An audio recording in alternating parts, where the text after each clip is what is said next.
নমস্কাৰ আপোনালোকে চাই আছে অসম বিশেষ যোৱা বিগত এসপ্তাহৰ যি ইম্পৰ্টেণ্ট কাৰেণ্ট এফেয়াৰ্ছ আছিলে অসমৰ আমি সেয়া আজি ডিছকাছ কৰিবলৈ ওলাইছোঁ পোনপ্ৰথমে আমি চাম সুবানচিৰি ফ্লাড বেচিন এইটো আমাৰ যি সুবানচিৰি লোৱাৰ হাইড্ৰ ইলেক্ট্ৰিক প্ৰজেক্ট ভাৰতবৰ্ষৰ এটা বৃহৎ আমাৰ হাইড্ৰ ইলেক্ট্ৰিক প্ৰজেক্ট বুলি আমি গণ্য কৰিছোঁ সৰ্ববৃহৎ ইনফেক্ট গতিকে তাৰ বিষয়ে কিছুমান ফ্লাড বেচিনৰ ওপৰত তাৰ কি ইম্পেক্ট পৰিছে আৰু ফ্লাড মেনেজমেণ্টত কি তাৰ মানে কাম আহিছে সেয়া আমি আজি ডিছকাছ কৰিবলৈ ওলাইছোঁ তাৰ বিষয়ত তেজপুৰবাসীলৈ এটা নতুন এয়াৰবেছ আপগ্ৰেড তেজপুৰ এয়াৰবেছ যি আছে আমি সকলোৱে জানো গতিকে তাতে এটা নতুন আপগ্ৰেড আহিছে তাৰ বিষয়ে আমি যাবলৈ চেষ্টা কৰিম যে যুদ্ধৰ সময়ত কি ধৰণে এই এয়াৰবেছটোৱে আমাক সাহায্য প্ৰদান কৰিব পাৰিব তাৰ লগত উদাসীন ভকতসকলৰ সম্পৰ্কিত এটা ভাল সুখবৰ আছে তেওঁলোকৰ বিষয়ে আমি কথা পাতিম জুবিনৰ গদ্য বুলি এখন নতুন কিতাপ তাৰ বিষয়ে আমি কথা পাতিবলৈ গৈ আছোঁ কুলচি ডলফিনছ এটা প্ৰজাতি হয় তাৰে আমি গেঞ্জেটিক ডলফিনছ ইৰাৱতী ডলফিনছ এইবিলাকৰ বিষয়ে বিভিন্ন ডিছকাশ্যন কৰিম আজি নিউজটোত আৰু তাৰ লগত ফিফা কাপ ইন গুৱাহাটী যিসকল আমাৰ ফুটবল প্ৰেমী আছে গতিকে ফুটবল যিটো এটা স্পৰ্টছ সেই স্পৰ্টছটো আফটাৰ ক্ৰিকেট ইনফেক্ট আমাৰ ইণ্ডিয়াত এটা নতুন ৱেভ আহিছে যে ফুটবল প্ৰেমীসকলেও আজি ফিফা কাপ যিটো অৰিজিনেল ফিফাৰ কাপ হয় সেইটো গুৱাহাটীত টুৰ হৈ গুৱাহাটীত প্ৰদৰ্শিত হ'ব গতিকে তাৰে বিষয়ে এটা বাতৰি আছে আগতে কেতিয়া হৈছে আগত কি হ'বলৈ গৈ আছে কি স্পৰ্টিং ইভেণ্ট হ'ব তাৰ বিষয়ে আমি কথা পাতিবলৈ গৈ আছোঁ আৰু কেইটামান শেষত অসম চৰকাৰৰ পৰ্টেলৰ কেইটামান ইম্পৰ্টেণ্ট নিউজ যি আমাৰ অসম বা APSCত আহিবৰ মানে সম্ভাৱনা আছে তাৰ বিষয়ে আমি ডিছকাশ্যন কৰিম ইয়াৰ লগত আমাৰ যি কুৱেশ্যন আছে তাৰে আপোনালোকে ফ্ৰী MCQs আমাৰ এপত ডাউনলোড কৰি ছল্ভ কৰিবলৈ পাৰিব যিসকলে এইবাৰ ইণ্টাৰভিউ দিবলৈ গৈ আছে তেওঁলোকলৈও মই ক'ব বিচাৰিম শুভকামনা থাকিলে পোনপ্ৰথমে আৰু তাৰ লগত এতিয়া যিবোৰ নিউজ হ'ব অকণমান অপিনিয়ন অৰিয়েণ্টেড মই আপোনালোকক প্ৰস্তুত কৰিবলৈ চেষ্টা কৰিম কাৰণ কি ইণ্টাৰভিউত মই দেখা পাইছোঁ মোৰ নিজৰ ব্যক্তিগত অভিজ্ঞতাৰ পৰাও যে মানুহে অকল মানে স্কলাৰলি ভিউজবোৰ নিবিচাৰে নিজৰ অপিনিয়নটো বিচাৰে যে তুমি কি ভাবা সেই বিষয়টোৰ বিষয়ে গতিকে মই যিসকল মানে ইণ্টাৰভিউত অৱতীৰ্ণ হ'বলৈ গৈ আছে তেওঁলোকক মই ক'ব বিচাৰিম যে U prepare your on perspectives ঠিক আছে নিজৰ এটা ভিউ পইণ্ট পোনপ্ৰথমে আনিবলৈ চেষ্টা কৰিব লাগে তাৰ লগতে আমাৰ নিউজ বা অসম বিশেষতো আমি সেই ধৰণে নিউজ প্ৰস্তুত কৰা আৰম্ভণি কৰিম এই 1-2 মাহ ধৰি যেতিয়ালৈকে ইণ্টাৰভিউ চলিব ফ্লাড মেনেজমেণ্ট ইন সুবানচিৰি বেচিন বা সোৱণশিৰি নদীত যি এটা ফ্লাড চিটুৱেশ্যন পোনপ্ৰথমে এইটো জিঅ'গ্ৰাফিটো চাব লাগিব আমাৰ এই যিটো নদী সুবানচিৰি দেখা পাইছে আপাৰ সুবানচিৰি বুলি এখন ডিষ্ট্ৰিক্টে আছে ইনফেক্ট লোৱাৰ সুবানচিৰি আপাৰ সুবানচিৰি তো এই অৰুণাচলৰ পৰা ফ্ল' হৈ প্ৰৱেশ কৰি ইয়াতে ব্ৰহ্মপুত্ৰত যোগদান হয় অসমত প্ৰৱেশ হয় ঠিক আছে গতিকে এই ধৰণে এই ফ্ল' অফ দ্য ৰিভাৰ আপোনালোকে জানিব লাগিব ঠিক আছে অৰুণাচলৰ পৰা চ' অৰিজিন যিটো হয় কাংগিং গ্লেছিয়াৰ তিব্বত ঠিক আছে ইয়াৰে আৰু ওপৰলৈকে আপোনালোকে যদি চাই তিব্বতত ইয়াৰ অৰিজিনেশ্যন হয় আৰু কমেও 375 কিলোমিটাৰ ইয়াৰ মানে লেংথ হয় চাইনাত 49 কিলোমিটাৰ আছে অৰুণাচলত মেজৰ ছেকশ্যন কমেও 250 কিলোমিটাৰ আছে আৰু অসমত 90 কিলোমিটাৰ গতিকে এনেকুৱাকৈ বেচিন এৰিয়াটো যদি চাই 60% ইন ইণ্ডিয়া 40% ইন তিব্বত মানে আউটছাইড ইণ্ডিয়া আমি দেখিবলৈ পাওঁ এতিয়া হৈছে কি বাতৰিটো recent flood events demonstrated the flood moderation role of the Subansiri lower hydro electric project এতিয়া সুবানচিৰি লোৱাৰ হাইড্ৰ ইলেক্ট্ৰিক প্ৰজেক্ট কি হয় তাৰ বিষয়ে মই আগতেও পঢ়াইছোঁ আজিও অকণমান চমুকে টাচ কৰি যাম কিন্তু আপোনালোকে জানিব লাগে যে এই এৰিয়াটো একচুৱেলি ফ্লাড প্ৰ'ন এৰিয়া আছিলে আগতে আৰু এতিয়া যিহেতু এই এটা বৃহৎ ডেম তাতে নিৰ্মাণ হৈ আছে ইতিমধ্যে তাৰে এটা উদ্ঘাটন এই যোৱা ডিচেম্বৰত মই পঢ়াইছিলোঁৱে ঠিক আছে Shri Manohar Lal inaugurates commercial operation of the first unit of country's largest hydroelectric project এইটো আমাৰ গোটেই দেশৰ আটাইতকৈ ডাঙৰ হাইড্ৰইলেক্ট্ৰিক প্ৰজেক্ট হয় তাৰে ফাৰ্ষ্ট যিটো ইউনিটৰ উদ্ঘাটন এইটো ডিজিটেলি উদ্ঘাটন কৰিছিলে মানে ভাৰ্চুৱেলি কৰিছিলে একচুৱেলি দিল্লীৰ পৰাই কৰিছিলে গতিকে তাৰে উদ্ঘাটনটোৰ যি বাতৰি আছিল আপোনালোকে জানে কমাৰ্চিয়েল অপাৰেশ্যন অফ ইউনিট 2 এটা 250 মেগাৱাটৰ যি ইউনিট আছে হাইড্ৰইলেক্ট্ৰিক পাৱাৰ নিৰ্মাণৰ এটা ইউনিট হয় সুবানচিৰি লোৱাৰ হাইড্ৰইলেক্ট্ৰিক প্ৰজেক্টটোৰ মানে এই প্ৰজেক্টটোত বিভিন্ন ইউনিটছ আছে ঠিক আছে তো তাৰে এটা ইউনিটৰ উদ্ঘাটন ইতিমধ্যে ডিচেম্বৰত হৈছিলে 2025 আৰু তাৰে 3টা ইউনিট আৰু অতি শীঘ্ৰভাৱে উদ্ঘাটন হ'বলৈ গৈ আছে আৰু ৰিমেইনিং 4 ইউনিটছ ডিউৰিং 2026-27 গতিকে এটা বিভিন্ন ইউনিট আছে তাৰে এটা ইউনিট উদ্ঘাটন হৈছে আৰু সেই ইউনিটটোৰ আহাৰ লগে লগে আমি কি দেখা পাইছোঁ যে ফ্লাড মডাৰেশ্যন হৈছে ফ্লাডৰ এটা সীমা আমি সীমাবদ্ধতা আনিবলৈ পাৰিছোঁ মানে তাক আমি সীমিত কৰিব পাৰিছোঁ controlled releases reservoir storage and early warning systems এয়া has helped reduce downstream flood impacts in Assam especially during the peak monsoon inflows গতিকে এনেকুৱা এটা সম্ভাৱনা দেখা পাইছে যে অহা বাৰিষালৈকে আমাৰ ফ্লাড কণ্ট্ৰল ফ্লাড মেনেজমেণ্ট খুব ধুনীয়াকৈ হ'বলৈ গৈ আছে with upcoming of the new units as well গতিকে আপোনালোকে বাতৰিটো এই ধৰণে প্ৰস্তুত কৰিব যে এই যিটো ডেম প্ৰজেক্টটো হয় কেনেকৈ ফাংচনিং কৰে first of all you should know' এই যিটো ডেম নিৰ্মাণ কৰিছে তাতে সুবানচিৰি লোৱাৰ হাইড্ৰ' ইলেক্ট্ৰিক প্ৰজেক্টৰ ইউনিটটোত it's a concrete gravity dam মানে কি বুজি পায়নে there are different kinds of dams মই গোটেইবোৰ ডেম আপোনাক আজি নপঢ়াওঁ গ্ৰেভিটি ডেম মানে কি হৈছে গ্ৰেভিটি মানে এটা গ্ৰেভিটি ডেম ইউজুৱেলি এটা কমন ডেম হয় বহুত মানে হিউজ ৱেইট থকা ডেম হয় it's a very big dam massive dam সেই ডেমটোত কি হয় যে ষ্ট্ৰাকচাৰটো ইমান ডাঙৰ the structure is so' big ইমান ডাঙৰ এটা বৃহৎ ষ্ট্ৰাকচাৰ যে ইয়াৰ ৱেইট বহুত বেছি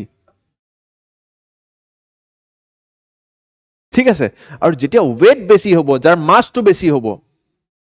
তো গ্ৰেভিটি উইল এক্ট এগেইনষ্ট মানে ইয়াতে যদি পানীৰ কলমটো আহে ন ইয়াক ঠেলিব নোৱাৰে আগুৱাই লৈ যাব নোৱাৰে চ' ইয়াৰ ফ্লাড গেটকেইটা বন্ধ কৰি দিলে আমি পানীয়ে তাক মানে একেলগে নিজৰ লগত লৈ যাব নোৱাৰে তো গ্ৰেভিটিৰ কাৰণে এইটো গ্ৰেভিটি ডেম বুলি এইকাৰণে কয় কাৰণ কি তাৰ মাছ ইজ হিউজ যেতিয়া মাছটো বেছি হ'ব তাৰ লগত ইনটু গ্ৰেভিটি কৰি দিলে আমি যিটো ৱেইট নিৰ্মাণ হ'ব সেই ৱেইটটো বহুত বেছি হয় তাৰ লগত পানীয়ে তাক মানে নিজৰ লগত উপঙাই লৈ যাব নোৱাৰে গতিকে দ্য ৱাটাৰ কলম গেটছ ষ্টপড হিয়াৰ আমি যেতিয়া গেট খুলি দিব লাগে তেতিয়া পানী সিফালে যাব গেট বন্ধ কৰি দিলে পানীটো কি ষ্ট'ৰ কৰি ৰাখিব পাৰিব পানীৰ ঢৌৱে মানে ইয়াক উপঙাই লৈ যাব নোৱাৰে গতিকে this is something the concept of gravity dam এইটো এটা 116 মিটাৰ হাই মানে এই যিটো হাইট নিৰ্মাণ কৰিছে 116 মিটাৰ ঠিক আছে from the river bed and 130 metre from the foundation এই ফাউণ্ডেশ্যনৰ পৰা 130 মিটাৰ আৰু ৰিভাৰ বেডৰ পৰা 116 মিটাৰ কাৰণ কি তাৰ ভেটি যিটো হয় একদম ৰিভাৰ বেডত তলত একদম য'ত বালি থাকে সেই বালিত আছে ঠিক আছে the gross storage capacity of the reservoir will B 1.37 kilometre cube মানে ষ্ট'ৰেজ মানে হৈছে ভলিউম যিটো কিমান ভলিউম পানী ষ্ট'ৰ কৰি ৰাখিব পাৰে তাৰ ইমান কেপাচিটি আছে সিমানখিনি পানী মানে কমেও 1.5 কিলোমিটাৰ কিউব পানী মানে 1 কিলোমিটাৰ দীঘলীয়া এটা নদীৰ যিমান পানী আছে কিউব সেই ধৰি ৰাখিব পাৰে length breath height The powerhouse will comprise 8 Francis type turbines capacity of generating 250 megawatt. ইয়াতে আকৌ টাৰবাইন ফিট কৰি আমি পানীৰ ঢৌটো যেতিয়া এৰি দিম তেতিয়া টাৰবাইন ঘূৰিব আৰু টাৰবাইনৰ ঘূৰাৰ লগে লগে হাইডেল পাৱাৰ বা হাইড্ৰ' ইলেক্ট্ৰিক পাৱাৰ নিৰ্মাণ হ'ব জেনেৰেটৰৰ গতিকে সেই টাৰবাইনটো আমি জেনেৰেটৰৰ লগত লগাই দিম চাওক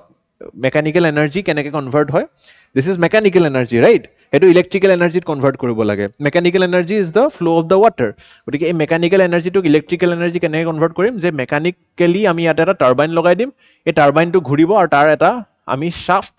জেনেৰেটৰত লগাই দিম সেই জেনেৰেটৰটো তেতিয়া অট'মেটিকেলি ইলেক্ট্ৰিচিটি প্ৰডিউচ কৰিব আৰু কিমান ইলেক্ট্ৰিচিটি কেপাচিটি অফ 250 মেগাৱাট অলপ বেছি টেকনিকেল হৈছে যদি আপোনালোকে স্কিপ কৰিব পাৰে just know' that mechanical energy converting to electrical energy generating 250 megawatt of hydro' electric power ঠিক আছে টোটেল যিটো প্ৰজেক্ট হয় 2000 মেগাৱাট 2000 ইয়াতে এটা ইউনিটহে হ'ল এইটো 250 মেগাৱাট টোটেল যিটো যিমানটা ইউনিট আছে মই যে কৈছোঁ 4টা ইউনিট আৰু আহিব 3টা ইউনিট আহিবলৈ গৈ আছে গতিকে তেনেকুৱাকৈ এটা ইউনিটৰহে আমি এতিয়া কথা পাতিলোঁ তাৰে গোটেই আটাইকেইটা ইউনিট যোগদান হৈ 2000 মেগাৱাটৰ run of the river hydro' electric project এটা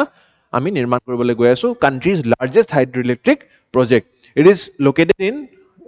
গেৰুকামুখ অন অৰুণাচল প্ৰদেশ আছাম বৰ্ডাৰ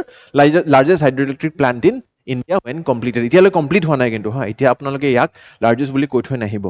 কাৰণ কি এতিয়ালৈকে এই প্ৰজেক্টটো কমপ্লিট হোৱা নাই it is run by NHPC National Hydro Power Corporation and the construction of the project has been underway since 2005 হয় অলপ দীৰ্ঘদিনীয়া হৈ উঠিছে তাৰ কাৰণ একচুৱেলি কনষ্ট্ৰাকশ্যন নহয় দীৰ্ঘদিনীয়া এই কাৰণে হৈ উঠিছে কাৰণ কি ইয়াৰ বহুত ৰোড ব্লকছ আছিলে মই তাৰ বিষয়ে আজি অলপ চমুকে আপোনালোকক চুই থৈ যাম তো বেচিকেলি হৈছিলে কি originally sanctioned in 2003 the construction began in 2005 and since then তাতে বহুত ডিলেজ হৈ আছিলে একচুৱেলি হৈছে কি by 2011 the project was brought to grinding halt following widespread protest by environmental groups local communities and civil society organisations চাওক natural beauty বা nature and concretisation, ঠিক আছে, development has to go' hand in hand. তাতে local মানুহে বহুত প্ৰতিবাদ কৰিছিলে যে আমাৰ এনেকুৱা ডেম এটা নিৰ্মাণ কৰিলে আমাৰ প্ৰব্লেম হ'ব পাৰে, আমাৰ যি এনভাইৰনমেণ্ট তাৰে ডিগ্ৰেডেশ্যন হ'ব, যি একুৱাটিক লাইফ ফ্ল'ৰা ফ'না আছে, ঠিক আছে, যি পানীৰ তলৰ জীৱ জন্তু আছে সেয়া নষ্ট হ'ব পাৰে, গতিকে তেওঁলোকৰ ধ্বংস হ'ব পাৰে। গতিকে construction later on resumed only in 2019 and NHPC has been making steady progress since then. আৰু এতিয়াও আমি দেখা পাইছোঁ যে however the delays came at a steep cost, the project's burden budget ballooned. মানে সেই 2005তো আপোনালোকে গম পাইছিলে পেট্ৰলৰ দাম কিমান আছিল আৰু এতিয়া পেট্ৰলৰ দাম কিমান, হয়নে নহয়? গতিকে তেনেকুৱাকৈ সেই যিটো প্ৰজেক্ট কমেও 6,500 বা 6,000 কোটি টকাৰ প্ৰজেক্ট আছিলে সেইটো এতিয়া 26,000 কোটি টকা হৈ গ'ল। গতিকে তেনেকুৱাকৈ আমি বাজেট এলোকেশ্যনো কৰিব লাগিব। সেইটো কাৰণে আমাৰ জীৱনত যে অৱহেলা কৰিব নালাগে। সময় যি ধৰণে আগুৱাই যাই আছে, কম্পিটিশ্যন হওক, বস্তুৰ দাম হওক, বৃদ্ধি হৈ যাই আছে, right? So' this is something that you should know about the project. এতিয়া হাইড্ৰলজিকেল বিহেভিয়াৰ আমি যদি সুবানচিৰি চাওঁ, মেইন ডিscharge আমাৰ মনচুন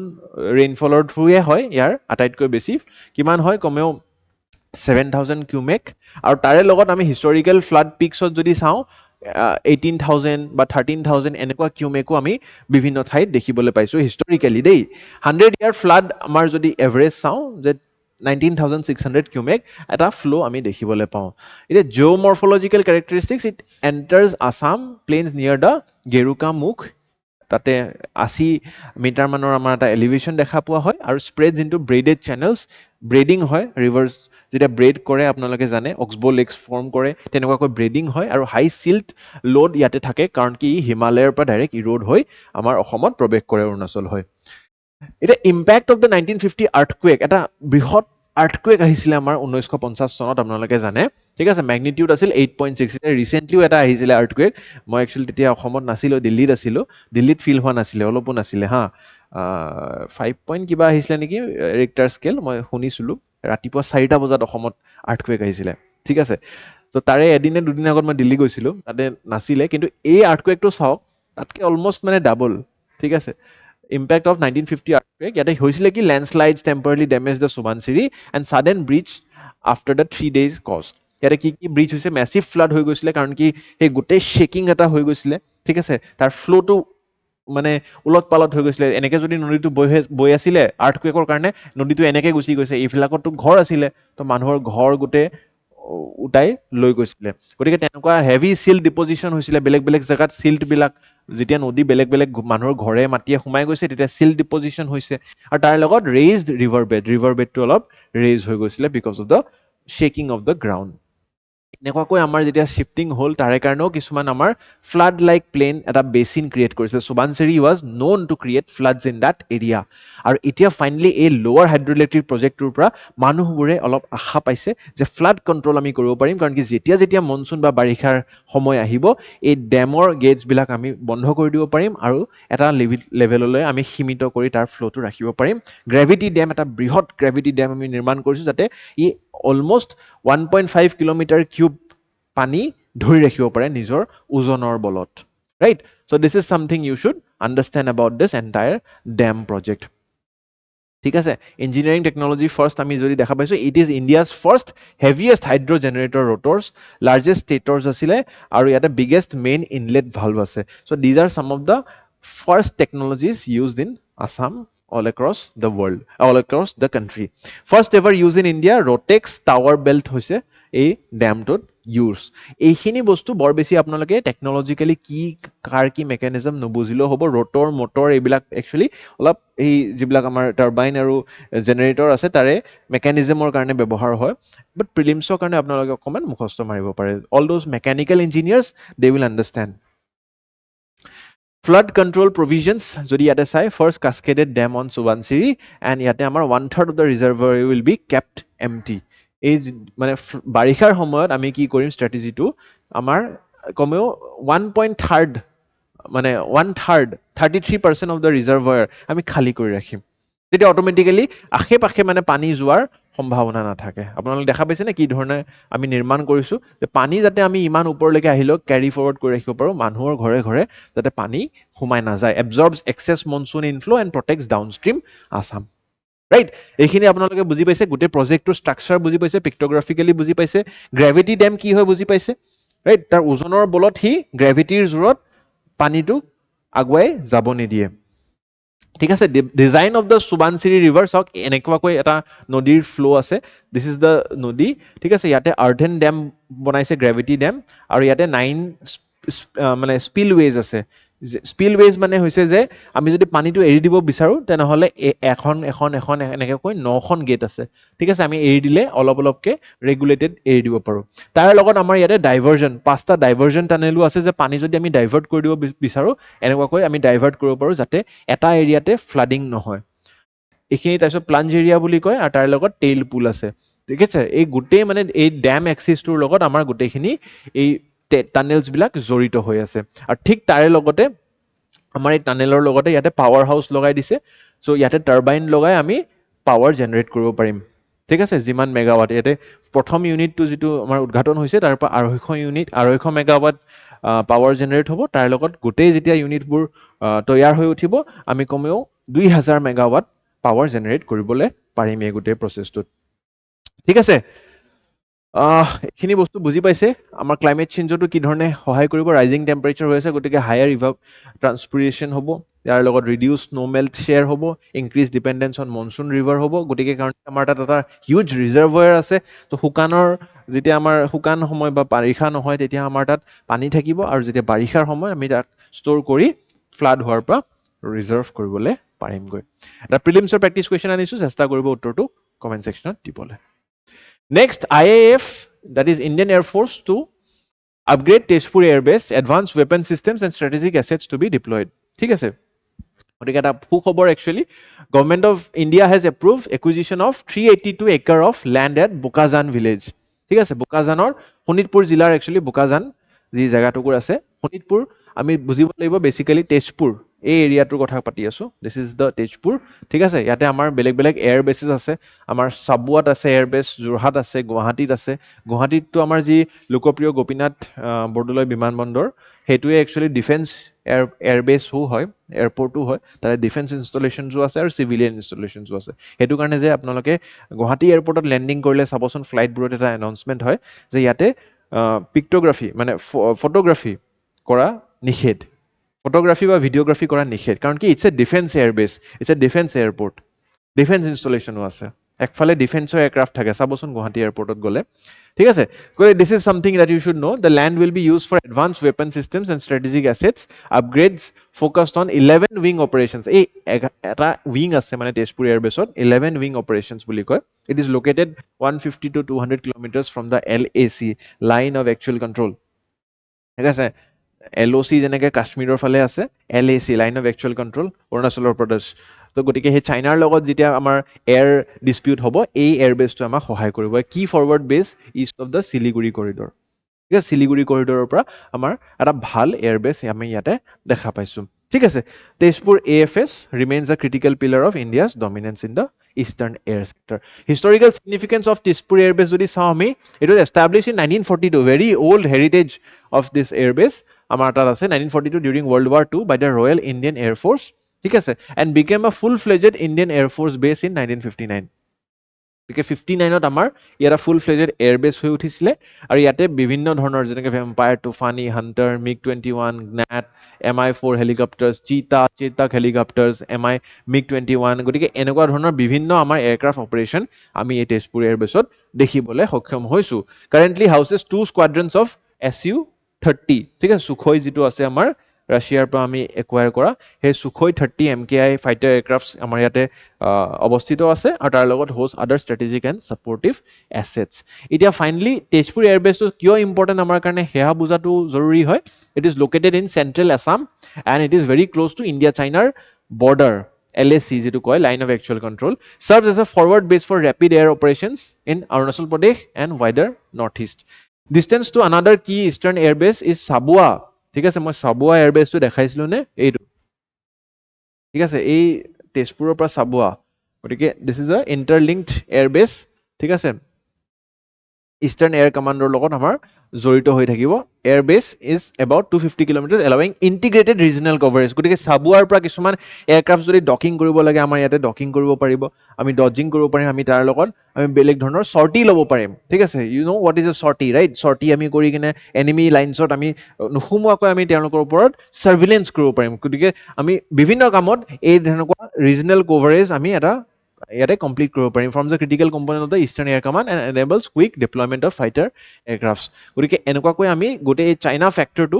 কণ্ট্ৰল কৰিবলৈ সক্ষম হ'ম তাৰ লগত মাল্টি প্ৰ'নছ ডিফেন্স ষ্ট্ৰেটেজিও আছে যেনেকৈ এডভান্স ইম্পৰ্টেড ছিষ্টেমছ S-400 আপোনালোকে শুনিছে চাগে নেশ্যনেল নিউজত যে আমি আৰু S-400 একুৱায়াৰ কৰিবলৈ গৈ আছোঁ we are very interested in acquiring this missile defence system ঠিক আছে air defence system and indigenous missiles like Akash ঠিক আছে ইনফ্ৰাষ্ট্ৰাকচাৰ এক্সপেনশ্যন এই বিভিন্ন ক্ষেত্ৰত আমাৰ তেজপুৰ এয়াৰবেছটো ইয়াতে আগশাৰীৰ এটা ৰোল উঠাব বুলি আমাৰ বিশ্বাস the DRDO has successfully completed user evaluation trials of the Akash next generation missile system and Akash NG completes the S-400 by providing indigenous medium range air defense খুব সম্ভৱ যে আমি ইয়াতে এটা S-400 ইনষ্টলেশ্যন কৰিম যাতে চাইনাই যদি কেতিয়াবা আমাৰ পৰা এটেক কৰে আমি তেওঁলোকক ভালকৈ এয়াৰতে মানে মাটিত ননমাকৈয়ে আমি ডিফেণ্ড কৰিবলৈ আমাৰ সক্ষম হ'ম এতিয়া ইনফ্ৰাষ্ট্ৰাকচাৰ ডেভেলপমেণ্ট কি হৈছে আপোনালোকে এইটো আটাইতকৈ ইম্পৰ্টেণ্ট নিউজ হাৰ্ডেন এয়াৰক্ৰাফ্ট শেল্টাৰ মানে এই HAS বুলি কয় জেনেৰেলি এয়াৰক্ৰাফ্টবিলাক আমি ছফ্ট শেল্টাৰ্ছত ৰখা হয় বা অ'পেন এয়াৰত ৰখা হয় আপোনালোকে যদি এয়াৰপৰ্টত যায় যিবিলাক ইণ্ডিগো এয়াৰক্ৰাফ্ট থাকে বা স্পাইচজেট এয়াৰক্ৰাফ্ট থাকে সেইবোৰৰ ওপৰত একো কভাৰ নাথাকে আৰু যদি কভাৰো থাকে ইটছ এ ছফ্ট কভাৰ মানে তাতে যদি বম্বাৰ্ডমেণ্ট হয় ইট উইল নট প্ৰটেক্ট এয়াৰক্ৰাফ্টখন নষ্ট হৈ যাব কিন্তু আমি ফাইটাৰ এয়াৰক্ৰাফ্টছৰ লগত সেইটো ৰিস্ক ল'ব নোৱাৰোঁ কাৰণ কি কেতিয়াবা যদি মিছাইল ইনপুট হয় তেতিয়া এনেকুৱা HAS যদি থাকে দিছ HAS মানে হৈছে যে ইটছ এ হাৰ্ডেণ্ড এয়াৰ শেল্টাৰ মানে তাতে মিছাইল এটেক কৰিলেও ই পেনিট্ৰেট নহয় গতিকে তলত থকা এয়াৰক্ৰাফ্টখন প্ৰটেক্টেড হৈ থাকে গতিকে এনেকুৱা হাৰ্ডেণ্ড এয়াৰ শেল্টাৰ আমাৰ তেজপুৰত বনাবলৈ গৈ আছে it's a very big thing এনেকুৱা ভয়ো লাগে যে যুদ্ধ হ'ব গৈ আছে নেকি এনেকুৱা ধৰণৰ এটা পদক্ষেপ যে লৈছে গতিকে যুদ্ধ নহয় মানে মই জাষ্ট কৈছোঁ আৰু expansion will allow construction of additional harden aircraft shelters তাৰ লগত HAS are reinforced structures designed to protect aircraft from aerial and missile attacks আৰু other likely upgrades runway and taxiway expansion runwaysবোৰ আৰু এক্সপেণ্ড কৰিব যাতে একেলগে মাল্টিপল ৰানৱে যদি থাকে তেতিয়া একেলগে মাল্টিপল এয়াৰক্ৰাফ্টছ মানে টেক অফ কৰিব পাৰে আৰু টেক্সিৱে মানে হৈছে টেক্সিং কৰে যে মানে য'ত আপোনালোকে এয়াৰক্ৰাফ্টবোৰ ষ্ট'ৰ কৰিব পাৰে বা মেইন ৰানৱেলৈকে লৈ যাব পাৰে আপোনালোকে ফ্লাই কৰাৰ আগত আপোনালোকে দেখে টেক্সিং হৈ থাকে এয়াৰক্ৰাফ্টবোৰ they are taking you the main runway ঠিক আছে গতিকে সেই বস্তুটোৰ এক্সপানশ্যন হ'ব logistics and maintenance infrastructure and supports facilities for additional aircraft squadrons গতিকে এডিশ্যনেল আমাৰ যাতে ইয়াতে ফায়াৰ পাৱাৰ এয়াৰ পাৱাৰ আমি ইনষ্টল কৰিব পাৰোঁ deployment of SAMs surface to air missiles ঠিক আছে ইয়াতে SAMs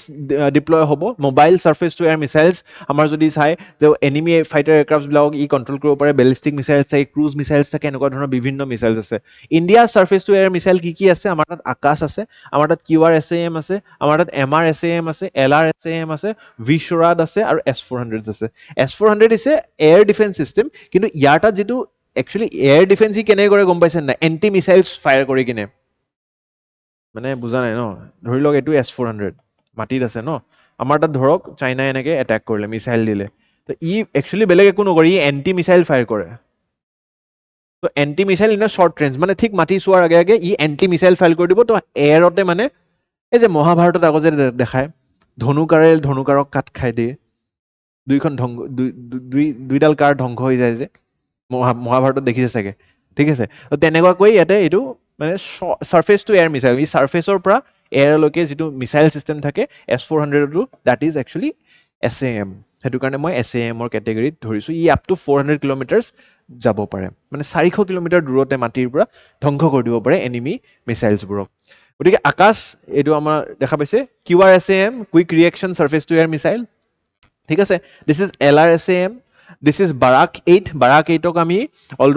অলছ' MRSAM বুলি কওঁ medium range surface to air missile ঠিক আছে long range surface to air missile LRSAM আৰু এইটো ভিশ্বৰাড S-400 আপোনালোকে সকলোৱে জানে এওঁলোকৰ ৰেঞ্জ আপোনালোকে কিন্তু জানি থোৱাটো উচিত কি ধৰণৰ কুৱেশ্যন আহিব পাৰে that is in front of you try to attempt this question and submit the answer in the comment section. আচ্ছা, উদাসীন ভকত তো এটা খুবেই ভাল খবৰ আমাৰ মাননীয় মুখ্যমন্ত্ৰী has launched a financial assistance for the উদাসীন ভকত ঠিক আছে গতিকে এই ভকতসকলৰ বিষয়ে আজি অলপ আমি পঢ়িবলৈ চেষ্টা কৰিম গতিকে পোনপ্ৰথমে স্কিমটো হৈছে it's a financial assistance scheme for the Udasin Bhakat এটা programme held in Janata Bhawan ঠিক আছে এবাউট দ্য স্কিম এই উদাসীন ভকতসকলে মাহেকীয়াকৈ ১,৫০০ টকা এটা লাভ কৰিব ঠিক আছে ডাইৰেক্ট বেনিফিট ট্ৰান্সফাৰ হ'ব ডিবিটি স্কিম হ'ব আৰু ১০ তাৰিখে প্ৰত্যেক মাহে তেওঁলোকে এই ১,৫০০ টকা নিজৰ কাৰণে লাভ কৰিব কোন হয় তেখেতসকল কিয় দি আছে আহক গোটেই পৰিস্থিতিটো আমি চাবলৈ চেষ্টা কৰোঁ many Udasin Bhakat faces financial insecurity due to decline in donations এই সত্ৰবোৰত বা এই ভকতসকলৰ যি সত্ৰ বা তেওঁলোকৰ যি থান তাতে একচুৱেলি আগতে বহুতে মানুহে ডোনেট কৰিছিলে ঠিক আছে মানুহৰ সহায়তে তেওঁলোক জীৱিত আছিলে আৰু মানুহৰ উন্নয়নৰ কাম কৰিছিলে সমাজ সেৱাৰ কাম কৰিছিলে ধৰ্ম প্ৰচাৰৰ কাম কৰিছিলে গতিকে তেনেকুৱা ধৰণৰ এতিয়া ডোনেশ্যন নাইকিয়া হৈ যোৱাৰ কাৰণে আৰু তাৰ লগত এনক্ৰচমেণ্ট বহুত মানুহে আপোনালোকে গম পাইছে বাহিৰা মানুহ বিদেশী মানুহ আহি এই সত্ৰৰ মাটি বা এই ভকতসকলৰ মাটিত অধিগ্ৰহণ কৰিছে তেওঁলোকে এনক্ৰচ কৰিছে গতিকে তেনেকুৱা ধৰণৰ এই পৰিস্থিতিৰ কাৰণে একচুৱেলি ফাইনেন্সিয়েলি তেওঁলোক বহুত এটা কঠিন পৰিস্থিতিত ভুক্তভোগী হৈ আছিলে এই কথা যেতিয়া আমাৰ মাননীয় মুখ্যমন্ত্ৰীয়ে দেখা পালে তেওঁলোকৰ কাৰণে এনেকুৱা ধৰণৰ এটা ডাইৰেক্ট বেনিফিট ট্ৰান্সফাৰ স্কিম উপলব্ধ কৰালে it will help in spiritual role cultural contribution and social service of উদাসীন ভকতসকলৰ কথা যদি আপোনালোকক মই বুজাব যাওঁ এনেকুৱা ভকত হয় তেখেতসকল যে তেখেতসকলে কেতিয়াও সাংসাৰিক জীৱন আৰম্ভ নকৰিলে সমাজ সেৱাৰ কাৰণে ঠিক আছে Udasin Bhakat are distinguished or distinct group of Vaishnavite Nava Vaishnava ধৰ্মৰ তেওঁলোক প্ৰচাৰক হয় ডিভটিজ হয় আৰু with the Sattra system of Assam establish by Shri Shri আমাৰ গুৰুজনা শ্ৰীমন্ত শংকৰদেৱ ডাঙৰীয়া দে আৰ চেলিব্ৰেটছ মানে গৃহস্থী জীৱন তেওঁলোকে কেতিয়াও আৰম্ভ নকৰে দে আৰ ব্ৰহ্মচাৰী মানুহ মানে তেখেতসকল ঠিক আছে কেতিয়াও বিবাহিত জীৱন তেওঁলোকে বিবাহিত জীৱনৰ পৰিকল্পনাই নকৰিলে তেওঁলোকে কেতিয়াও monks living within the সত্ৰস and they lead a life of renunciation উদাসীন detached উদাসীন মানে তেওঁলোক detached হৈ আছে সমাজৰ লগত ঠিক আছে সমাজৰ এই যেটো বিবাহিত জীৱনৰ প্ৰথা তাৰ পৰা detached হৈ আছে গতিকে এনেকুৱা ধৰণৰ যেতিয়া তেওঁলোকে এটা মই কম স্যাক্ৰিফাইস কৰিছে সমাজৰ কাৰণে আমিও যদি তেওঁলোকলৈ অলপ কৃতজ্ঞতা জ্ঞাপন কৰোঁ দেন ডেফিনেটলি সমাজখন আৰু ভাল হৈ উঠিব গতিকে ৰোল অফ তেওঁলোকে সত্ৰাধিকাৰক সহায় সাহায্য প্ৰদান কৰিব পাৰে ডেইলি ৰিলিজিয়াছ ৰিচুৱেলছ থাকে প্ৰিজাৰ্ভেশ্যন অফ দ্য নৱ বৈষ্ণৱ ধৰ্ম আমাৰ গুৰুজনাৰ teaching scriptures like Kirtan Ghosha ভাগৱতা গতিকে এনেকুৱা ধৰণৰ বা কাষ্টডিয়ানছ অফ দ্য সত্ৰীয় নৃত্য কালচাৰ ঠিক আছে মেনুস্ক্ৰিপ্টছ ডান্স ড্ৰামা এইবোৰৰ প্ৰেক্টিছ বিয়পাই নিয়াৰ বা জীৱিত কৰি ৰখাৰো তেওঁলোকৰ ভাৰ আছে কি distinguish characters they do not engage in household or economic activities তেওঁলোকে কোনো কাম পইচাৰ কাৰণে বা গৃহস্থী জীৱনৰ কাৰণে তেওঁলোকে নকৰে ঠিক আছে traditional depends on public donation and support from Sattras এতিয়া এই উদাসীন ভকতসকলক আপোনালোকে যদি চাই celebrate monks married households devotees গৃহস্থী ভকত মানে উদাসীন ভকত আৰু গৃহস্থী ভকত ঠিক আছে এই দুই ধৰণৰ ভকত থাকে দে আৰ চেলিব্ৰেটছ মানে কোনো ধৰণৰ বিয়া আৰু তেওঁলোকে নকৰে আৰু গৃহস্থী ভকতসকলে একচুৱেলি মেৰিড হৈও ভকতৰ কাম কাজ কৰিব পাৰে ফুল টাইম ৰিলিজিয়াছ ছাৰ্ভিচ দিয়ে কাৰণ কি এওঁলোকৰ সংসাৰ থাকে তেওঁলোকে পাৰ্ট টাইমহে দিব পাৰে কিন্তু উদাসীন ভকতসকলে নিজৰ আটাই মানে গোটেই জীৱনটোৱে একচুৱেলি সত্ৰৰ নামত বা নৱ বৈষ্ণৱ ধৰ্মৰ প্ৰচাৰৰ নামত ধৰ্মটোক জীৱিত কৰি ৰখাৰ নামতে খৰচ কৰি পেলায় এওঁলোকে সত্ৰতে থাকে ঠিক আছে সত্ৰতে তেওঁলোক অৱস্থিত হৈ থাকে কাৰণ কি তেওঁলোকৰ কোনো ঘৰ নিজৰ থকা নথকা একে কাৰণ কি ঘৰত কোনো গৃহস্থী জীৱন নাই ল'ৰা ছোৱালী নাই সংসাৰ নাই বাট তেওঁলোকে নিজৰ ঘৰত থাকে গাঁৱত থাকে ৰিনাউন্সিয়েটৰী লাইফ ত্যাগ আৰু বলিদানৰ এটা জীৱন তেওঁলোকে আগবঢ়াই নিছে আৰু এওঁলোকে হাউচ হোল্ড লাইফ আপোনালোকে দেখা পাইছে কি ধৰণে কৃতজ্ঞতা জ্ঞাপন কৰিছে আমাৰ মাননীয় মুখ্যমন্ত্ৰীক এই ভকত সমাজে এতিয়া implementation mechanism beneficiary list prepared by offices of respective deputy commissioners verification কৰিব আমাৰ ডেপুটি কমিশ্যনাৰ ডিষ্ট্ৰিক্ট কমিশ্যনাৰসকলে আৰু তাৰ লগতে বেচিকেলি আমাৰ একচুৱেলি ডেপুটি কমিশ্যনাৰ বুলি নকয় আজিকালি ডিষ্ট্ৰিক্ট কমিশ্যনাৰ বুলি কয় ঠিক আছে DIDS পৰ্টেলত আমাৰ নাম তেওঁলোকৰ ডিষ্ট্ৰিক্ট ৱাইজ ডিছপ্লে হ'ব আৰু কভাৰেজ আমাৰ টোটেল উদাসীন ভকত কভাৰ হ'ব ইয়াতে 620 জন ঠিক আছে কোনখন জিলাত কিমান ভকত আছে আপোনালোকে সেয়াও তালিকা দেখিব পাৰে মান্থলি ছাপোৰ্ট মেনি যিবিলাক ফাইনেন্সিয়েল ইছ্যু আছে এতিয়া বিশ্বাস কৰিছোঁ যে এই 1,500 টকীয়া যি এটা চেংচন গ্ৰাণ্ট প্ৰত্যেক মাহে তেওঁলোকে লাভ কৰিব তাৰ পৰা কিছু হ'লেও সাহায্য হ'ব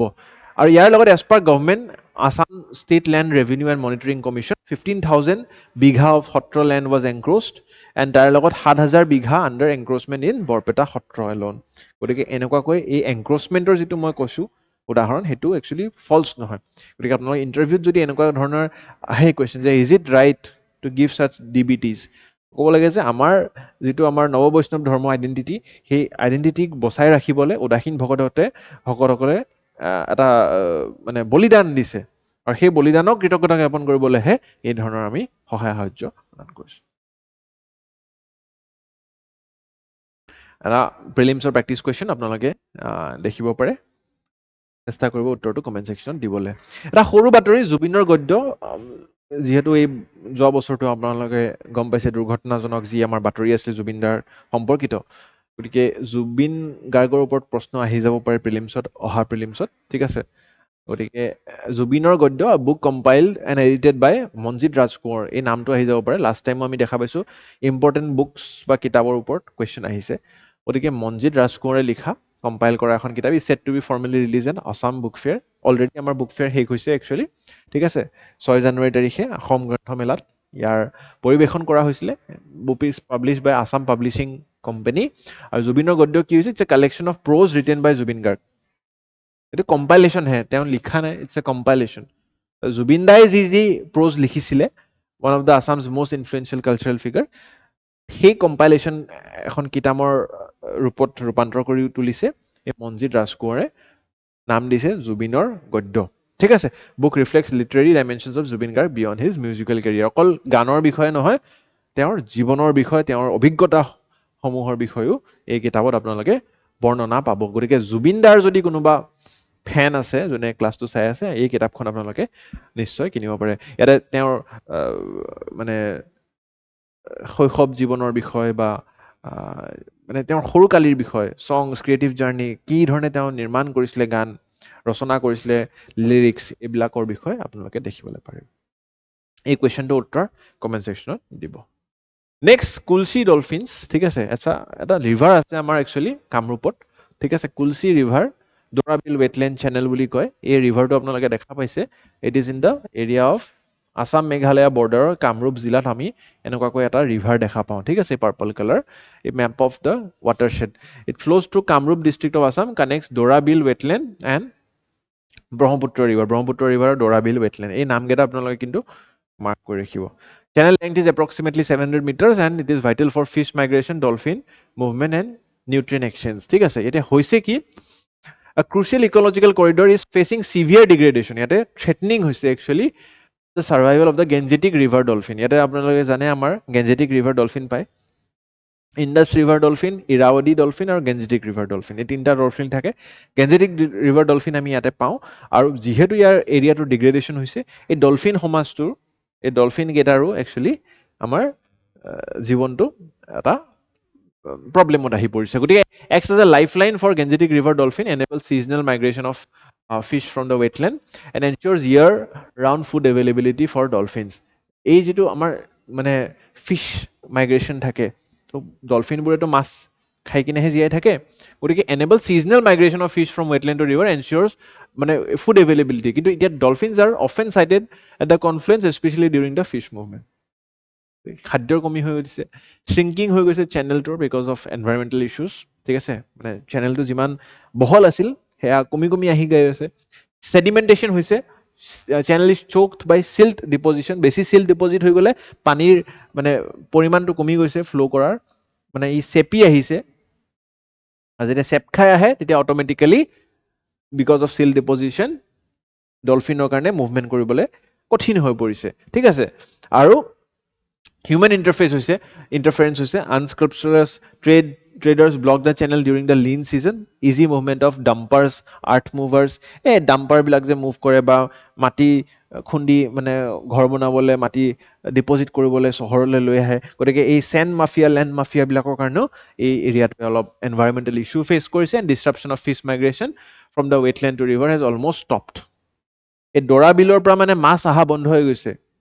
গুলচীলৈকে ঠিক আছে তো এতিয়া মাছ নাহিলে ফুড এভেইলেবিলিটি ফৰ ডলফিনছ হেভ ৰিডিউচড এতিয়া ডলফিনৰ বিষয়ে গেঞ্জেটিক ৰিভাৰ ডলফিনৰ বিষয়ে কুৱেশ্যন আহিব পাৰে বাতৰিটো বুজি পালে যে কুলচি ৰিভাৰ ডলফিনবিলাকে অলপ মানে ডেঞ্জাৰ ফেচ কৰি আছে ইন ইটছ হেবিটেট এতিয়া গেঞ্জেটিক ৰিভাৰ ডলফিনৰ ওপৰত কুৱেশ্যন কি আহিব পাৰে ফ্লেক্সিবল নেক থাকে উইক আইজ চকু ডলফিনৰ পৰিচয়টো জানে চকু খুব দুৰ্বল দেখা নাপায় ঠিক আছে টিথ শাৰ্প থাকে আৰু ৱাইড ফ্লিপাৰ্ছ থাকে ঠিক আছে এইটো আমাৰ Gangetic classic Gangetic river dolphin ইয়াৰে আগতেও পঢ়াইছিলোঁ আমাৰ যোৱা বছৰ প্ৰথমবাৰৰ বাবে India's first ever riverine dolphin estimation কৰা হৈছিলে আৰু গোটেই ভাৰতবৰ্ষত আমাৰ 6,327টা ডলফিন ডিস্কভাৰ কৰা হৈছিলে তাৰে লগত আমি গেঞ্জেটিক ৰিভাৰ ডলফিন দেখিছিলোঁ 6,324টা আৰু ইণ্ডাছ ৱাটাৰ ডলফিন 3টা মাত্ৰ ঠিক আছে আৰু তাৰে ভিতৰতে আমাৰ অসমত 4th লাৰ্জেষ্ট ডলফিন জনসংখ্যা দেখা পাইছিলোঁ 635টা আৰু তাৰ লগত আমাৰ যি ব্ৰহ্মপুত্ৰত কিমান ডলফিন আছে আমি সেয়াও দেখা পাইছোঁ মেইন ষ্ট্ৰীমত 584টা আৰু ট্ৰিবিউটৰীত 51টা গতিকে টোটেল 584 প্লাছ 51 আপোনালোকে তালিকা কৰি ওলাব পাৰে যে এয়া ব্ৰহ্মপুত্ৰ মেইন ষ্ট্ৰীম আৰু ট্ৰিবিউটৰীত ইমানটা ডলফিন আছে অসমত ইমানটা ডলফিন আছে আৰু তাৰ লগত গেঞ্জেছ ৰিভাৰ ডলফিন বা গেঞ্জেটিক ৰিভাৰ ডলফিন 6,324টা এই ডেটাটো খুব ইম্পৰ্টেণ্ট ফাৰ্ষ্ট এভাৰ ইণ্ডিয়াৰ dolphin survey riverine dolphin survey আচ্ছা it is also' declared as national aquatic animal of India indicator species of healthy river মানে ডলফিন যদি কোনোবা এটা নদীত আছে তাৰমানে সেই নদীটো হেল্ডি হৈ আছে they that is very indicator species মানে সেই ডলফিন আছে মানে ecosystem is healthy types of dolphin Gangetic river dolphin ইয়াৰ আৰু অলপ আমি যদি ডেফিনেশ্যন চাওঁ দ্য লং নেৰ' স্নাউট থাকে এই স্নাউটটো দীঘলীয়া থাকে অলপ আৰু মানে চেপ থাকে catching prey in the muddy water মানে মাটিৰ বোকাৰ ভিতৰতো মানে ই প্ৰে বা মাছ বাছি খাব পাৰে আণ্ডাৰ ডেভেলপ চকুটো ডেভেলপে নহয় চকুৰে দেখাই নাপায় ই একো ঠিক আছে অলমষ্ট অন্ধ হয় ঠিক আছে indicative of the species blindness adaptation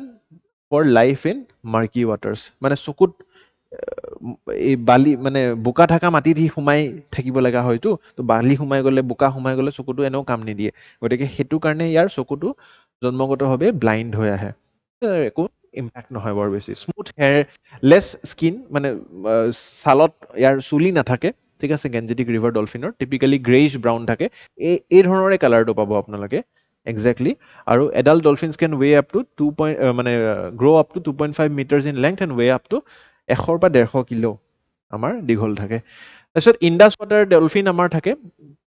long pointed snout এইজড in reaching the river bed to hunt fish ইয়াৰ স্নাউটটো যদিও দীঘল হয় অলপমান আমাৰ ব্ৰড হয়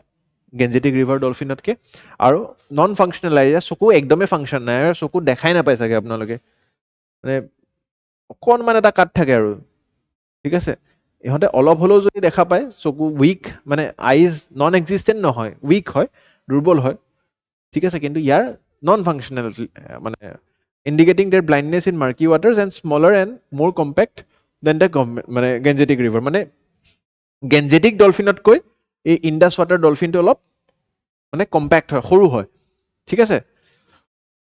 ইৰাৱদী ডলফিন আৰু এটা প্ৰকাৰ থাকে ৰাউণ্ড মেলন শ্বেপ থাকে ইয়াৰ মানে এই স্নাউটডাল নাথাকে এনেকুৱাকৈ ই ৰাউণ্ড টাইপ মানে অভেল টাইপ শ্বেপটো থাকে ইয়াৰ ঠিক আছে all other dolphins and its beakless face gives it distinguished appearance and small dorsal fin is another notable feature year fins কেইটা এই যে fins কেইটা এটা সৰু হয় বাকি কেইটা ডলফিনৰ অলপ ডাঙৰ হয় ফ্লেপাৰ্ছ কেইটা ডাঙৰ থাকে ইয়াৰ সৰু থাকে আৰু Irrawaddy dolphin typically grows to 2.5 metres almost same as much as Gangetic river dolphin greyish white colour skin থাকে ইয়াতে গ্ৰেইছ ব্ৰাউন কালাৰ আপোনালোকে দেখা পাইছে ঠিক আছে গ্ৰেইছ ব্ৰাউন কালাৰ কিন্তু ইৰাৱতী ডলফিনকেইটা অলপ বগা হয় ঠিক আছে অলপ ধুনীয়া হয় দেখাত ঠিক আছে প্ৰাইমেৰিলি এশ্বৰিজ বা ৱাটাৰ লেকছ চিলিকা লেক এনেকুৱা ব্ৰেকিছ ৱাটাৰ লেকছত আমি ইয়াক দেখিবলৈ পাওঁ diet mainly consist of small fish ঠিক আছে এণ্ড মলাস্কছ এই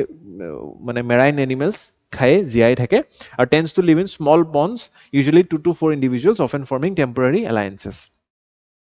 এতিয়া ফাইনেলি ৱে ফৰৱাৰ্ড কি হ'ব কনজাৰ্ভেশ্যন কৰিব লাগিব আমি কুলচি ৰিভাৰ ডলফিনছৰ এনচিয়ৰ আনইণ্টাৰেপ্টেড ৱাটাৰ ফ্ল' চেনেলবোৰ যাতে আমাৰ চেপ খাই খাই যাই নাথাকে ডাম্পাৰবোৰে যাতে মাটি উঠাই উঠাই লৈ যাই নাথাকে ঠিক আছে কণ্ট্ৰেক্টৰবোৰে যাতে এই একুৱেটিক ছিষ্টেমটোক ৰেচপেক্ট কৰে strict enforcement of environmental laws declare the channel as a eco' sensitive zone ঠিক আছে আৰু national mission for clean Ganga যেনেকৈ আমি কনজাৰ্ভেশ্যন ইম্পেক্ট কৰিছিলোঁ সেনেকুৱাকৈ আমি এটা কুলচি ৰিভাৰৰো আমি ইম্পেক্ট কৰিব লাগিব ৱেটলেণ্ড কনজাৰ্ভেশ্যন কৰিব লাগিব কমিউনিটি পাৰ্টিচিপেশ্যন লাগিব আৰু এয়া প্ৰজেক্ট ডলফিন আপোনালোকে জানে ইতিমধ্যে 10-year project to focus both on river and sea dolphins এনেকুৱাকৈ আমি এই প্ৰজেক্ট ডলফিনৰ যিখিনি এজেণ্ডা আছিলে মই আগতেও পঢ়াইছোঁ উই শুড আপহেল্ড দিছ ঠিক আছে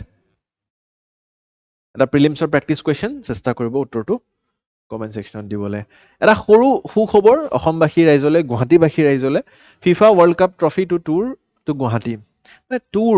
কি হয় ফিফা ৱৰ্ল্ড কাপ পাতিব নাপাতিব সেইটো কথা পতা নাই ইয়াতে টুৰ হয় মানে সেই ট্ৰফি যিটো হয় যাতে মানুহৰ মাজত এটা ক্ৰেজ এটা ফুটবলৰ কাৰণে এটা মটিভেশ্যন জীয়াই ৰাখিব পাৰে এতিয়া খেলাটোতো চব জেগাত পাতিব নোৱাৰে চব দেশত পাতিব নোৱাৰে কেতিয়াবা কোনোবা এখন দেশত যদি খেলা নাপাতেও ফিফাৰ সেই দেশখনলৈকে কিন্তু সেই ট্ৰফিটো পঠাই জেগাই জেগাই তাক পৰিৱেশন কৰে মানুহে যাতে মানে তাক চাবলৈ যাব পাৰে সেই ট্ৰফিটোক এটা খুব ধুনীয়া এট্ৰেক্টিভ ট্ৰফি এইবাৰ কিজানি ময়ো নিজেও যাম ঠিক আছে 13 জানুৱাৰী তাৰিখে পৰিৱেশন কৰা হ'ব ক'ত পৰিৱেশন কৰা হ'ব আপোনালোকে প্ৰদৰ্শন চাবলৈ পাৰিব iconic FIFA world Cup trophy will arrive in Guwahati ঠিক আছে visit the part of the global FIFA world Cup trophy tour historic first for Assam and north eastern region ঠিক আছে giving fans direct access to most prestigious trophy এই ট্ৰফিটোৰ বিষয়ে যদি আমি চাওঁ ঠিক আছে ইন্ট্ৰডিউচড ইন 1974 আগৰ যিটো ট্ৰফি আছিল জুলছ ৰিমলেট ট্ৰফি তাক ৰিপ্লেচ কৰি কাৰেণ্টলি এই ট্ৰফিটোৰ কথা কৈ আছোঁ this is the World Cup trophy ঠিক আছে ইয়াতে 18 কেৰেট গ'ল্ড ইউজ হৈছে পুৰা সোণৰ ট্ৰফি এটা হয় 6 কিলোমান ইয়াৰ ওজন থাকে আৰু হাইটটো 36 চেণ্টিমিটাৰ হয় depicts 2 human figures holding up the earth symbolising global unity ইয়াতে এই দুটা হিউমেন ফিগাৰ আছে আৰু এইটো ওপৰত পৃথিৱীখন আছে গতিকে ইয়াক ধৰি ৰাখি আছে এনেকুৱাকৈ হিউমেন ইউনিটি ডিপিক্ট কৰে ৰিটেইন বাই ফিফা উইনিং টিমছ ৰিচিভ আ ৰেপ্লিকা নট দ্য অৰিজিনেল যিটো উইনিং টিম হয় ই একচুৱেলি ৰেপ্লিকা এটাহে পায় একদম অৰিজিনেল যিটো হয় ইয়াক সদায় ষ্ট'ৰ কৰি ৰাখে ফিফাই ঠিক আছে FIFA is the world body organising the World Cup for football এতিয়া আমি যদি চাওঁ ঠিক আছে এই ইভেণ্টটো ইণ্ডিয়াত আগতে আহিছে নেকি এতিয়া গুৱাহাটীতটো আগতে অহা নাই মই ক'লোৱে বিকজ 2010ত ফিফা ৱৰ্ল্ড কাপ চাউথ আফ্ৰিকাত হৈছিলে বাট ইণ্ডিয়াত এই ট্ৰফি টুৰটো কৰা হৈছিলে টুৰ টু ইণ্ডিয়া ঠিক আছে 2013 চনত আকৌ ফিফা ৱৰ্ল্ড কাপে এনেকুৱা ব্ৰাজিলত পাতিছিলে বাট কলকাতাত ইয়াক টুৰ কৰিছিলে 2017ত ফিফা আণ্ডাৰ 17 ৱৰ্ল্ড কাপ হৈছিলে মাল্টি চিটি বিভিন্ন ঠাইত ইয়াক পৰিৱেশন কৰা হৈছিলে তাৰপিছত 2026ত ফিফা ৱৰ্ল্ড কাপ এতিয়া হ'বলৈ গৈ আছে বাট দিল্লী আৰু গুৱাহাটীত ইয়াক ট্ৰফি টুৰ কৰাব আৰু ফাৰ্ষ্ট অফ অল সেইটো কাৰণে খুবেই এটা মানে আকৰ্ষণৰ বিষয় যে নৰ্থ ইষ্টত অসমত প্ৰথমবাৰৰ বাবে আমি ফিফা এই কাপটো দেখিবলৈ পাম 13 তাৰিখে আহি পাৰিব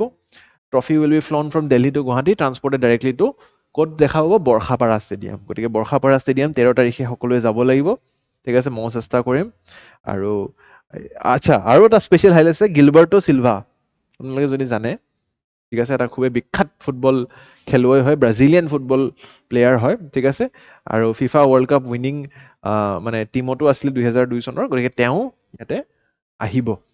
গতিকে organise by FIFA ahead of world cup cycles and promote football culture and fan base কৰাৰ কাৰণে ইয়াক চেষ্টা কৰিব নৰ্থ ইষ্টৰ কাৰণে কি ৰোল থাকিব regional significance Assam and north ইষ্টৰ মানুহে ইয়াতে এক্সপ'জাৰ পাব অলপমান মটিভেশ্যন পাব ফুটবল লাভাৰ্ছ কোন কোন আছে মোক কমেণ্ট ছেকশ্যনত জনাব ঠিক আছে ময়ো খুব ফুটবল খেলি ভাল পাইছিলোঁ সৰুতে ঠিক আছে গতিকে চি ডিভিজন লীগ ক্লাবৰ কাৰণেও আগতে চান্স পাইছিলোঁ খেলিবলৈ গতিকে তেনেকুৱা এটাকে ফুটবলৰ প্ৰতি এটা আকৰ্ষণ আগৰ পৰাই আছিলে আৰু এতিয়া খুব ভাল লাগে উৎফুল্লিত হওঁ এনেকুৱা ধৰণৰ যেতিয়া এই গাঁৱৰ ল'ৰাৰ পৰা আমি ফিফা পিটছলৈকে লৈ যাব পাৰিম গ্ৰাউণ্ডলৈকে লৈ যাব পাৰিম ত' এই দিনটোৰ কাৰণে আশা কৰি এনেকুৱা ধৰণৰ পদক্ষেপ আমাৰ অসম চৰকাৰেও ভাৰত চৰকাৰেও চেষ্টা কৰিছে তাৰ উপৰি কিছুমান ইম্পৰ্টেণ্ট নিউজ আছিল MMU মুখ্যমন্ত্ৰী উদ্যমিতা অভিযানৰ চেক ডিষ্ট্ৰিবিউশ্যন হৈছে 10,000 টকাকৈ সিড ক্যাপিটেল ওমেন এন্টাৰপ্ৰেনাৰ্ছক দিয়া যায় মই পঢ়াইছো আগতে landmark inauguration of honourable union home minister Amit Shah ডাঙৰীয়া Batadrava Than Guwahati police commissionerate intelligence city surveillance system and Jyoti Bishnu auditorium 5,000 কেপাচিটিৰ যিটো অডিটৰিয়াম খানাপাৰাত নিৰ্মাণ হৈছে উদাসীন ভকতৰ সকলৰ বাবে মই পঢ়ালোৱে আচ্ছা তাৰ লগত turning fruit into fortune national push for Lakhimpur pineapple ঠিক আছে লখিমপুৰ নহয় হা লক্ষীপুৰ অসমতে আছে আৰু এটা জেগা বাৰাক ভেলীত Lakhipur zero' waste pineapple innovation hub approve কৰা হৈছে এটা নতুন opportunity farmers and self help গ্ৰুপছৰ কাৰণে গতিকে এই পাইনএপলৰ পদক্ষেপটো fulfilling the promise mothers and sisters ensuring seamless Orunodoi distribution এইটোতো গম পাইছেই চাগে এটা খুব ডাঙৰ ইলেকশ্যনৰ আগে আগে চেষ্টা 8,000 টকা এট ওৱান গ' ডিছপাৰ্চ হ'ব ঠিক আছে ইয়াৰে কেলকুলেশ্যনটো বুজি লওক মানে জানুৱাৰী ফেব্ৰুৱাৰী মাৰ্চ এপ্ৰিল 4 মাহৰ অৰুণোদয় তো 1,250 টকাকৈ 4 মাহৰ কিমান হ'ল 5,000 টকা আৰু তাৰে লগত স্পেচিয়েল গিফ্ট 3,000 টকা 5-3 8,000 টকা নুবুজিলে জানুৱাৰীত কিমান পাব 1,250 কেনেকৈ ফেব্ৰুৱাৰীত পাব মাৰ্চত পাব এপ্ৰিলত পাব তো 4 মাহৰ একেলগে দি দিলে তো এইটো হ'ল আপোনাৰ 5,000 টকা তাৰ লগত এই যে মাঘ বিহু আহিছে এতিয়া কোনটো বিহুৰ কাৰণে দিলে নাজানো নহয় এপ্ৰিলত আকৌ আমাৰ বহাগ বিহু আছে যিকোনো বিহুৰ কাৰণে নিদিয়ক কিয় বিহুৰ কাৰণে দিলেই আৰু দুইটা বিহু মিলাই 8,000 টকা একেবাৰতে একাউণ্টে সোমাব 20 ফেব্ৰুৱাৰীত ঠিক আছে so' this is another very important news a big win for Assam's conservation effort এইটো আটাইতকৈ গৌৰৱৰ বিষয় যে 2025 চনত অসমত এটাও গড় মাৰা নাই আমি মাৰাও নাই মৰিব দিয়া নাই চ' 0 ৰাইন'জ হেভ বিন পোচড কোচিং কৰি মৰিবলৈ এটা গড়কো আমি দিয়া নাই 2025 বৰ্ষত ইয়াতকৈ ডাঙৰ আৰু মানে ৱাইল্ড লাইফ কনজাৰ্ভেশ্যন এফৰ্ট কি হ'ব পাৰে মই নাজানো গতিকে প্ৰত্যেকটো মেইনছৰ এনচাৰত যাতে আমাৰ অসমবাসী ৰাইজে এইটো লিখে বা ইণ্টাৰভিউত যদি সাক্ষাৎকাৰ যদি ৱাইল্ড লাইফৰ সম্পৰ্কিত কিবা কুৱেশ্যন আহে আপোনালোকে এইটো কথা লিখিবলৈ নাপাহৰিব মোৰ কথাটো মনত ৰাখিব আৰু এই সুখবৰটোৰে আজিৰ অসম বিশেষ মই সামৰিব বিচাৰিম ভাল লাগিলে আপোনালোকৰ লগত আজি ক্লাছটো কৰি যদি আপোনালোকে উপকৃত হৈছে জনাব কমেণ্ট ছেকশ্যনত আৰু আকৌ লগ পাম অহা ৰবিবাৰে তেতিয়ালৈকে ভালকৈ পঢ়িব ধন্যবাদ